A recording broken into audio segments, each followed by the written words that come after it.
नमस्कार. आपल्या सर्वांचे स्वागत आहे माझ्या यूट्यूब चॅनलमध्ये. आज आपण या व्हिडिओमध्ये सावित्रीबाई फुले यांच्याविषयी अतिशय सुंदर भाषण पाहणार आहोत. सन्माननीय व्यासपीठ, उपस्थित मान्यवर आणि माझ्या बंधू भगिनींनो, आज आपण येथे क्रांतिज्योती सावित्रीबाई फुले यांची जयंती साजरी करण्यासाठी एकत्र जमलो आहोत. सावित्रीबाईंचा जन्म 3 जानेवारी 1831 रोजी सातारा जिल्ह्यातील नायगाव येथे झाला. त्यांचा जन्मदिवस संपूर्ण भारतामध्ये बालिका दिन म्हणून साजरा केला जातो. त्यांना स्वतंत्र भारताच्या पहिल्या महिला शिक्षिका आणि थोर समाज सुधारिका म्हणून ओळखले जाते. सावित्रीबाईंनी त्यांचे पती महात्मा फुले यांच्या खंबीर मार्गदर्शनाखाली आपले शिक्षण पूर्ण केले आणि ज्ञानाची क्रांती घडवली. त्यांनी 1 जानेवारी 1848 रोजी पुण्याच्या भिडेवाड्यात मुलींची पहिली शाळा सुरू करून स्त्रियांसाठी शिक्षणाची दारे कायमची खुली केली.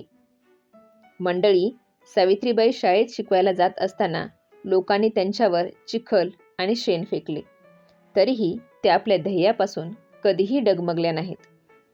त्यांनी केवळ शिक्षणच दिले नाही, तर बालविवाह आणि अस्पृश्यता यासारख्या अनिष्ट सामाजिक प्रथांविरुद्ध प्रखर लढा दिला.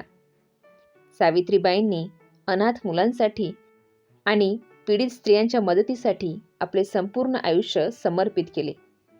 आज आपण ज्या स्त्रियांना विविध क्षेत्रात प्रगती करताना पाहतो, त्या सर्वांच्या यशाचा खरा पाया सावित्रीबाईंनीच रचला आहे. शेवटी इतकेच म्हणेन, सावित्रीबाई, तुम्ही नसता तर पाठीवर लेखणी उमटलीच नसती. सावित्रीबाई, तुम्ही नसता तर पाठीवर लेखणी उमटलीच नसती. आज नभाला भिडणारी आमची स्वप्ने कधीच फुलली नसती. आज नभाला भिडणारी आमची स्वप्ने कधीच फुलली नसती. अशा या महामाऊलीला माझे कोटी कोटी प्रणाम. जय ज्योती, जय क्रांती. धन्यवाद.